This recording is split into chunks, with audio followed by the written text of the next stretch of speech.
रामायण के पहले अध्याय बालकांड में इस बात का वर्णन है कि अयोध्या का राजा दशरथ पुत्र प्राप्त करने के लिए यज्ञ की तैयारी कर रहा था।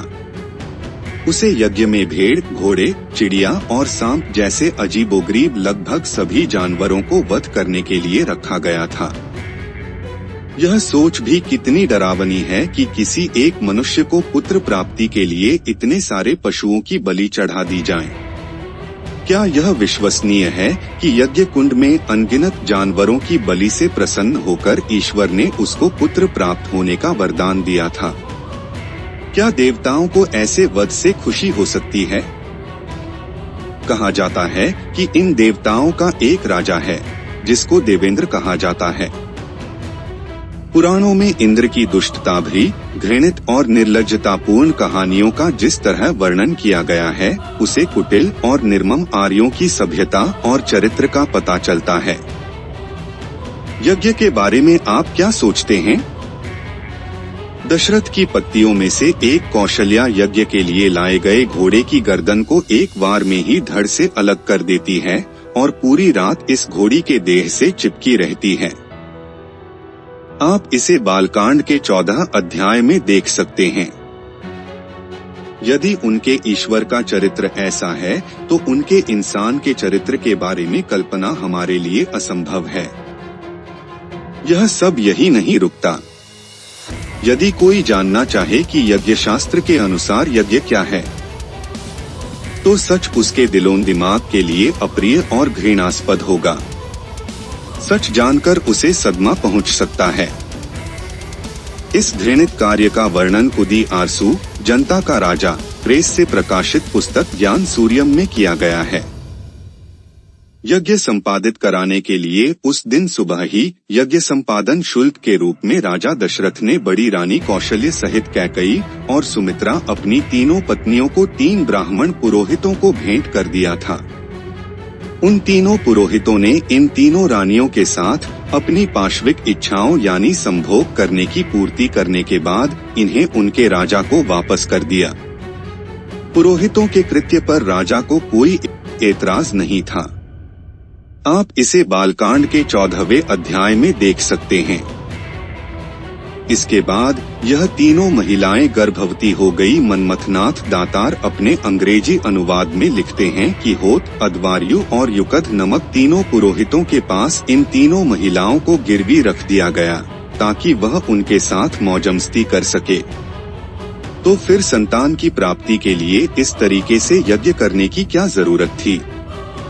अगर हम इस पर ढंग से विचार करें तो पूर्णतया स्पष्ट है कि यज्ञ और पुराणों एवं यज्ञ शास्त्र के अनुसार संपन्न घटनाओं के कारण बच्चे पैदा नहीं हुए, बल्कि उन पुरोहितों द्वारा ही दशरथ की पत्नियां गर्भवती हुई थी।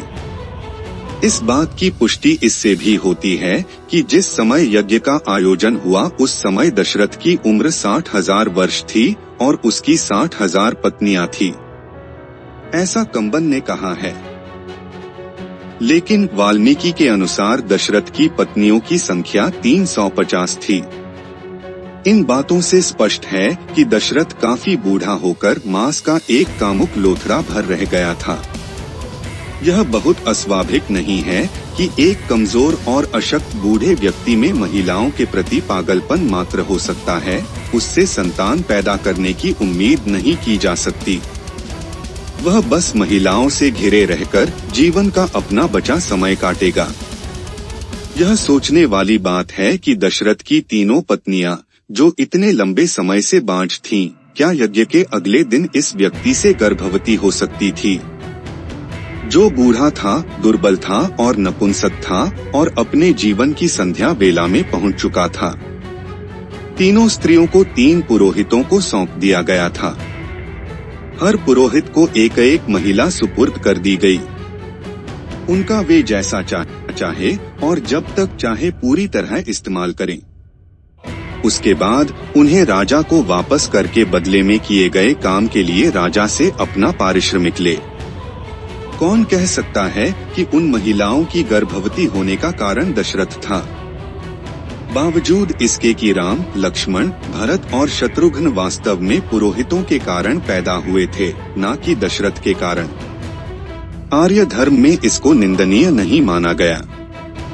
उनके शास्त्रों में यह स्पष्ट लिखा है कि अगर कोई ब्राह्मण स्त्री को बच्चा नहीं हो रहा है तो वह कुछ शर्तों पर अन्य पुरुषों से बच्चा पैदा कर सकती है। उदाहरण के लिए आर्यों की एक अन्य कहानी महाभारत में कई विधवाओं के उनके परिवार के गुरु व्यास से बच्चे पैदा हुए और उन्हें इसके लिए यज्ञ करने का दिखावा भी नहीं करना पड़ा।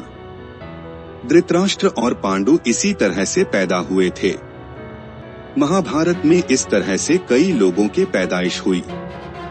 आप सीता के ही जन्म को लीजिए। सीता की मां ने किसी अनाम पुरुष के साथ कुछ समय बिताया था, जिसके बाद सीता की पैदाइश हुई और उस बच्ची को एक जंगल में फेंक दिया। सीता ने स्वयं स्वीकार किया था कि उसकी शादी में देरी उसके माता पिता के नाम पता न होने का कारण हुई थी। यह देखकर आश्चर्य लगता है कि कई बार आर्यों के पुराणों में महिलाएं पुरुषों से गर्भवती नहीं होकर जानवरों से गर्भवती होती हैं। इन तथ्यों से यह स्पष्ट है कि बच्चों के पैदा होने का यज्ञ से कोई लेना देना नहीं है, बल्कि वह तो शराब पीने और मांस खाने और मजे लेने का महज एक समारोह होता था।